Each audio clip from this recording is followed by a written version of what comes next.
Good morning friends. क्या कभी आपने सोचा है कि अर्थ से यदि ग्रेविटी गायब हो जाए तो क्या होगा? आज हम इसका आंसर ढूंढने वाले हैं। तो चलिए शुरू करते हैं। बिफोर गोइंग फॉरवर्ड, पहले हमारे को ये जानना होगा कि ये ग्रेविटी अर्थ पर करती क्या है, इसका क्या काम है। ये बहुत ही बड़ा टॉपिक हो सकता है कि ग्रेविटी प्लेनेट अर्थ पर क्या काम करती है, लेकिन फिर भी कुछ एग्जाम्पल से हम इसको समझ सकते हैं।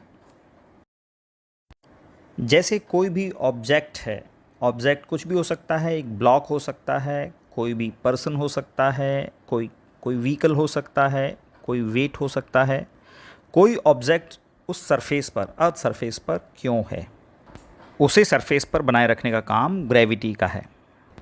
सेकंड, अर्थ के सराउंडिंग में जो एटमॉस्फेयर है, उस एटमॉस्फेयर का जो कॉज है वो कॉज भी ग्रेविटी है।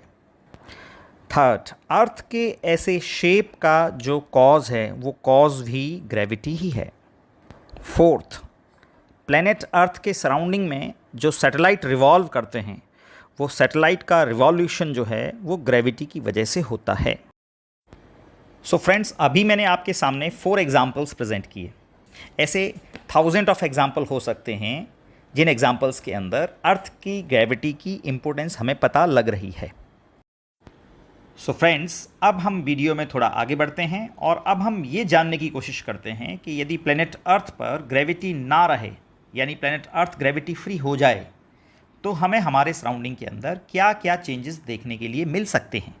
वीडियो में आगे बढ़ने से पहले मैं आपको एक बात बता देना चाहता हूँ, हम यहाँ पर जो भी चीज़ें पढ़ रहे हैं ये सिर्फ और सिर्फ एक एजुकेशनल पर्पज़ के लिए पढ़ रहे हैं। एक्चुअली ये एक हाइपोथेटिकल कैटास्ट्रॉफी है जिसका होने के चांसेस इम्पॉसिबल है, लेकिन फिर भी हम ये जानना चाह रहे हैं कि ऐसा हो जाए तो किन किन चीज़ों पर इफ़ेक्ट आ सकता है। तो फ्रेंड, शुरू करते हैं इसका एक एग्जाम्पल से। जैसे ही अर्थ सरफेस से ग्रेविटी जीरो होगी, अर्थ सरफेस पर ग्रेविटी नहीं रहेगी, तो उसका सबसे पहला इम्पैक्ट आएगा वेटलेसनेस कंडीशन। होता क्या है कि जब भी हम किसी भी बॉडी की बात करते हैं तो उस बॉडी को सरफेस पर बनाए रखने का, उसे सरफेस पर टिकाए रखने की जो जिम्मेदारी होती है वो ग्रेविटी ऑफ द प्लेनेट है। तो अब जब ग्रेविटी ही नहीं रहेगी तो सारी की सारी बॉडीज़, जितने भी ऑब्जेक्ट हैं, वो सब एयर के अंदर फ्लोट करने लगेंगे। अब इसके अंदर ऐसा भी हो सकता है कि जो मोशन है वो अनप्रेसिडेंटेड हो जाए, अनप्रिडिक्टेबल हो जाए।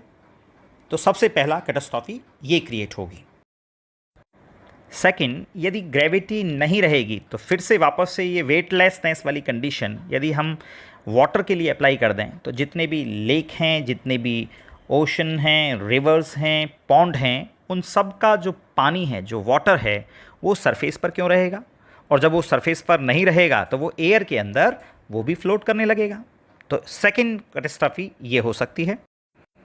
थर्ड, जैसा कि हम लोग जानते हैं कि कोई भी प्लेनेट है, उस प्लेनेट के सराउंडिंग में जो सैटेलाइट रिवॉल्व करते हैं वो ग्रेविटी कॉन्सेप्ट से रिवॉल्व करते हैं। एक्चुअली उनको किसी सर्टेन हाइट पर ले जा करके रिलीज़ जब किया जाता है तो gravitational force of attraction he centripetal force के फॉर्म के अंदर कन्वर्ट होता है, जिसकी वजह से सारे के सारे सैटेलाइट प्लेनेट अर्थ के सराउंडिंग में रिवॉल्व होते हैं।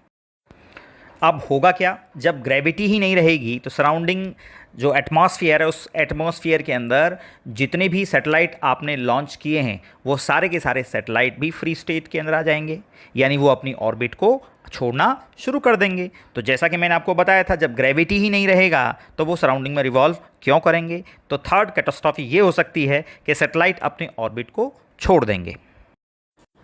अब आते हैं फोर्थ एग्जाम्पल पर। जैसा कि हम सब लोग जानते हैं कि अर्थ का जो शेप, स्फेरिकल शेप है, उस स्फेरिकल शेप के इनर कोर के अंदर, मॉल्टन स्टेज के अंदर लिक्विड हैं।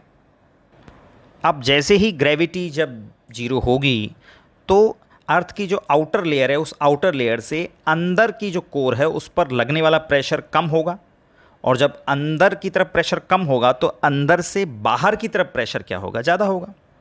तो that causes the blast in the earth core. तो अर्थ की कोर के अंदर इससे क्या होगा, एक तेज़ी से ब्लास्ट होगा।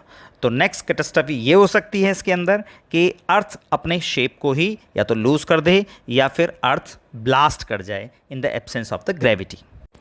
इसके बाद आते हैं हम लोग नेक्स्ट एग्जाम्पल पर। बात करते हैं हम अर्थ के सराउंडिंग के एटमॉस्फेयर की। देखिए, इसके लिए हमें फिजिक्स के एक कॉन्सेप्ट पर जाना पड़ेगा। यदि हमें अर्थ की सरफेस से किसी बॉडी को ग्रेविटेशन फील्ड से बाहर निकालना है तो उसके लिए जो हमें स्पीड चाहिए होती है वो चाहिए होती है अप्रॉक्स 11.2 किलोमीटर पर सेकेंड। लेकिन जो हमारे जो सराउंडिंग में जो एटमॉस्फेयर है उसके अंदर जो गैसेज हैं उसकी जो रूट मीन स्क्वायर स्पीड होती है वो होती है 0.5 किलोमीटर पर सेकेंड। तो ये जो 0.5 किलोमीटर पर सेकेंड है ये 11.2 किलोमीटर पर सेकेंड से काफ़ी कम है। इसीलिए हम ये बोल सकते हैं कि जो एयर है या जो सराउंडिंग एटमॉस्फेयर है वो अर्थ के चारों तरफ क्यों बना हुआ है, क्योंकि ग्रेविटी ने उसे क्या कर रखा है, बाउंड कर रखा है। अब होगा क्या, जब ग्रेविटी ही नहीं रहेगी तो 11.2 जो है वो हो जाएगा 0। तो हमारे अर्थ के सराउंडिंग की जो एटमॉस्फेयर है वो सारा का सारा एटमॉस्फेयर स्पेस के अंदर मूव कर जाएगा, तो हमारा प्लेनेट एटमॉस्फेयर फ्री हो जाएगा। तो फ्रेंड्स, इसके बाद आते हैं हम लास्ट एग्जांपल पर। ओवरऑल यदि अर्थ सरफेस पर ग्रेविटी न रहे तो ह्यूमन बॉडी पर इसका क्या इम्पैक्ट आने वाला है। तो जैसा कि हम जानते हैं कि ग्रेविटी जब नहीं रहेगी तो बॉडी पर प्रेशर जो है वो कम होने लगेगा, और जब बॉडी पर प्रेशर कम होने लगेगा तो ब्लड का जो वॉल्यूम है वो वॉल्यूम बढ़ेगा, साथ साथ जितना भी फ्लूइड है हमारी बॉडी के अंदर वो ऊपर की तरफ शिफ्ट करने लगेगा। और ऐसा होने से ब्लड प्रेशर का जो रेगुलेशन है, ब्लड प्रेशर का रेगुलेशन जो है वो ख़त्म हो जाएगा और हमारी बॉडी पर बहुत सारे नेगेटिव इम्पैक्ट आने लग जाएंगे। तो फ्रेंड्स, आपने इस वीडियो के अंदर बेसिकली 2 पार्ट देखे। एक पार्ट तो ये था कि ग्रेविटी बेसिकली प्लेनेट पर क्या कर रही है, क्या कौन कौन सा रोल प्ले कर रही है, और दूसरा पार्ट ये था कि ग्रेविटी यदि एब्सेंस हो जाती है, ग्रेविटी हट जाती है, तो उस केस के अंदर प्लेनेट पर या हमारी लाइफ पर डायरेक्टली और इनडायरेक्टली क्या इम्पैक्ट आने वाले हैं। एग्जाम्पल्स तो बहुत सारे हो सकते हैं, लेकिन टाइम की लिमिटेशन की वजह से हम लोग इतने ही एग्जाम्पल आपको बता पाए। आई होप ये इंटरेस्टिंग तरीके से जो हमने आपको ये एग्जाम्पल्स आपको बताए ये पसंद आए होंगे। यदि ऐसा है तो आप इस वीडियो को लाइक एंड शेयर और सब्सक्राइब करें। Thank you.